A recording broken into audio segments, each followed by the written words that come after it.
আমরা অনেক সময় ভাবি এত ছোট্ট একটা কথা, এত ছোট্ট একটা বিষয়, অথচ এটা নিয়ে রাগ করলো কেন? কিন্তু এই ছোট্ট বিষয়টাই হয়তো তার কাছে ছিল বড়। হয়তো সে প্রতিদিন একটুখানি কথা বলতে চেয়েছিল, একটুখানি কথা বলা, একটুখানি সময় চেয়েছিল।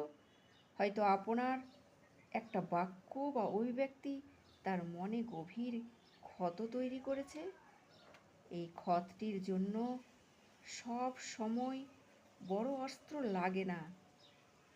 ক্ষত গভীর হয় তখনই যখন অনুভূতির জায়গাটাতে আঘাত লাগে। Thank you. Comment please.